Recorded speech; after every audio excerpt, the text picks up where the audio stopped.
3. Weh, welcome back di Beyond Podcast. Wes akhirnya setelah berapa tahun? Gak ono. Setahun sih. Setahun, dari no, setahun, 2025 2026. Luar biasa. Tapi comebacknya setelah iki bro. Update dulu. Jadi beberapa orang yang kita wawancarai di episode berikutnya, saya wis jadi ketua DPD. Ketua apa? Iya DPD bener ya? Perwakilan daerah. Iya perwakilan daerah. Ya. Ngeri. Ingin karir Anda naik? Enggak. Gak ada hubungannya. Gak ada hubungannya. Tidak ada hubungannya. Cuman ya turut bersyukur ya, karena saya bersyukur dengan kita akhirnya ngeklip bahkan ono omongan tentang partainya loh di podcast kita loh. makanya kita sangat pandai menjilat ternyata. Iya. Live update Pak. Gimana di Jakarta? Ya alhamdulillah baik, kemarin banjir. Oh iya. Ya, lumayan. Tapi di Malang banjir juga. Banjir juga, kayaknya emang seluruh dunia sedang tidak baik-baik saja. Iya, Sumatera banjir Betul. US stock juga banjir. Drop. Ya likuiditasnya banjir sih beda. Iya, benar. Cuman ya banyak rumor yang tidak baik lah sekarang di market US, terutama di circular deal AI anjay. Itu masuk. Masuk. Bridgingnya bagus. Masih oke. Bagus banget bridgingnya. Gimana ya ini? Nek dari aku ya di Setara PA ini demandnya mulai naik lah, mulai banyak sektor-sektor yang mulai kayak FOMO. Jadi bukan telat ya, tapi ini kayak kita panen lah, kita mulai lebih awal untuk starting up as a AI company di Indonesia, terus mulai build beberapa produk dan sekarang sudah mulai banyak yang merasa kayaknya sektor lini ini, divisi ini perlu di AI ini, perlu ini, gitu kayak gitu. Ya. Nice. Jadi karena sebelumnya mungkin model ChatGPT dulu dan Gemini yang chat base ya, Agen ya, itu udah cukup familiar di orang-orang.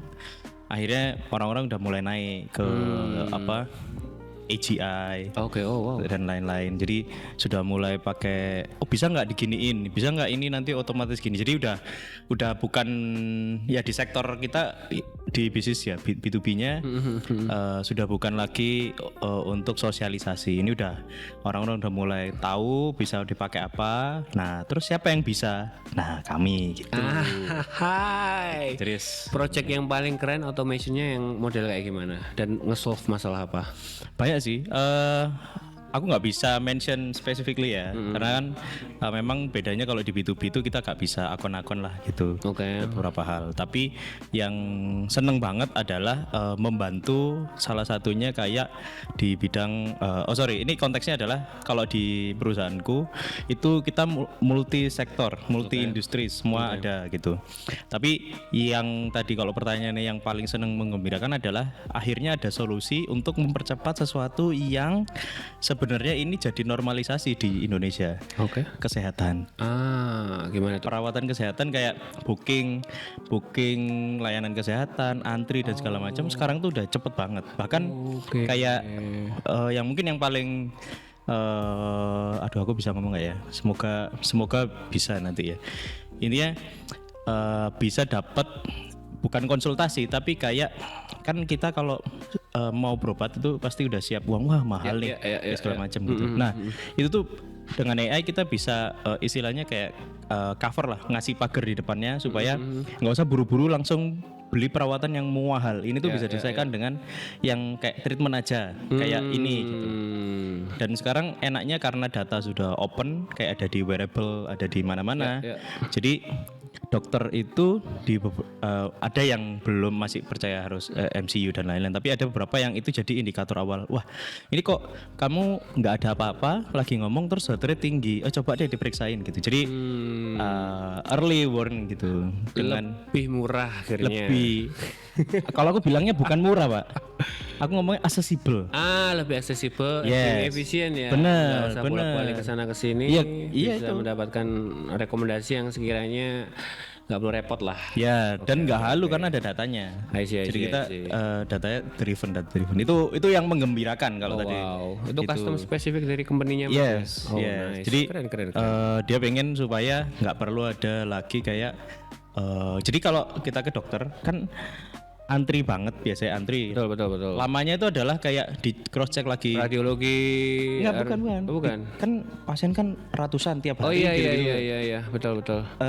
Memori manusia itu nggak bisa mengingat semua diagnosis sebelumnya itu gimana kan. Rekam medisnya ya. Terus harus baca rekam medis dulu, harus tanya sekarang update gimana. Nah, tapi karena ada kayak yang sekarang teknologi ya, tank to teknologi juga, nggak cuma AI, macam-macam lah. Semua data bisa digitalkan. Oke. Jadi wes seamless itu, jadi kayak antrian jadi lebih cepat, terus kayak penanganan jadi lebih cepat, kayak gitu. Jadi tinggal sekarang tuh tantangannya manusianya mau nggak ke arah sana yang lebih cepat, efisien, atau tetap mau pakai cara yang lama, konven yang melelahkan gitu. Tinggal gitu aja. Jadi akhirnya jawabannya ya kayak tadi yang Bu come up di awal soal market dan lain-lain lah. Kita kalau lihat tinggal kitanya mau pilihannya mau gimana kan.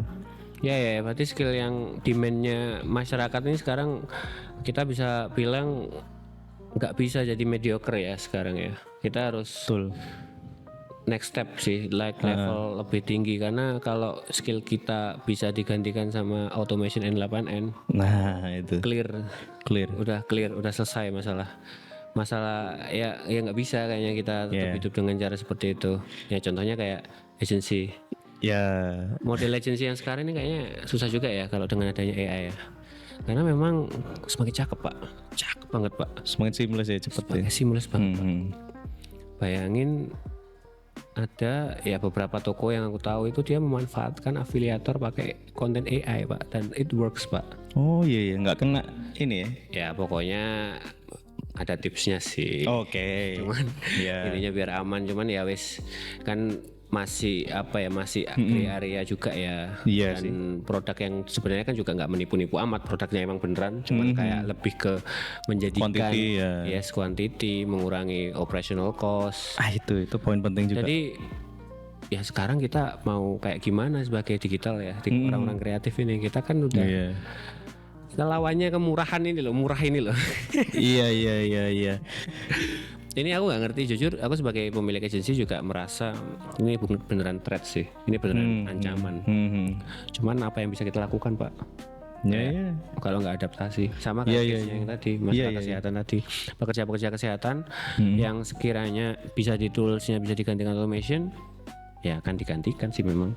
Ya, justru kalau di sektor yang itu tenaga kesehatan versi saya, menurut keyakinan saya, itu lebih dimudahkan di sisi administrasi. Jadi biasanya tenaga kesehatan itu ada di misalnya kayak masih harus speciality-nya harus dikerjakan, tapi administrasinya juga jadi kayak repot gitu loh. Repot ya, meningkatkan akurasi.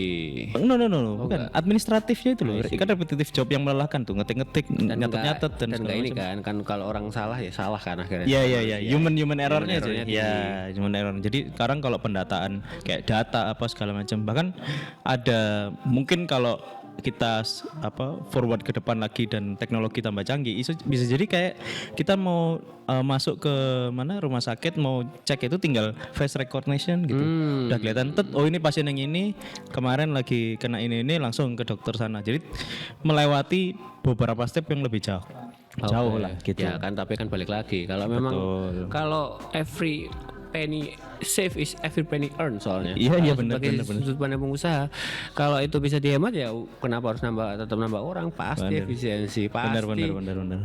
jobnya dikurangi. Ya, udah kita udah nggak bisa mendinai fakta itu. Dan kayak itu ya perusahaan teknologi. Iya, betul. Yang Metaverse juga baru dipecat banyak. Layoff semua ya. Semuanya Metaverse karena dia terlalu dini kayaknya. Metaverse itu keren sih sebenarnya idenya, cuman terlalu dini. Ya itu tadi kayaknya keywordnya di accessible. Enggak semua orang bisa mengakses. Terus kayak tadi mention soal harus next step dan lain-lain. Ini ada pengalaman kemarin ada beberapa kan nerima magang. Ya. Terus ada talents yang ditaruh di tempat saya gitu. Terus saya lihat anjir nih jomplang banget sih. Jomplangnya di bawah banget gitu. Maksudnya wah ini ada tugas kita nih yang kerja di bidang AI gitu. Kok bisa kita sangat senang sekali dengan semua hiruk pikuk AI yang canggih, N8N, Activate dan lain-lain. Terus ada talent yang kita tahu sendiri itu di ujung tanduk itu udah aku udah ini kalau anaknya sendiri nggak mau, kalau dia tetap mau di tech sektor terus computer science pula misalkan, tapi dia nggak mau kerja lebih keras untuk ngejar ketertinggalannya di situ, di sektor itu. Itu kayaknya mending cari hobi yang lain aja. bukan apa-apa ini, bukan pekerjaan lagi, hobi ya itu. Iya. Ya. Udah bukan ini udah sangat serius gitu. Udah pernah nyobain cloud work? Udah. Cakep. Lumayan, tapi saya masih belum tahu ini hal apa yang bisa tak efisienkan dari hal ini, karena substitusinya masih banyak, masih bisa digantikan yang lain. Masih oke pakai yang lain, Gemini dan sebagainya, masih oke. Bukan, lebih tepatnya saya nggak harus pakai cloud worknya. Saya cuman misalkan langganan API-nya kan gini, vibe coding udah segila itu. Jadi daripada saya ngikutin aturan mainnya itu cloud work, mending saya bikin vibe coding sendiri yang SOP timnya dimasukin di situ. Tenaganya cloud aja, Opus kan bisa. Nice. Pakai ininya ya, token murah loh. Saya itu cuma langganan $5 untuk software misalnya kayak skala otomasi yang cukup rumit, itu habisnya cuman 1 bulan nggak sampai $1. Oh wow.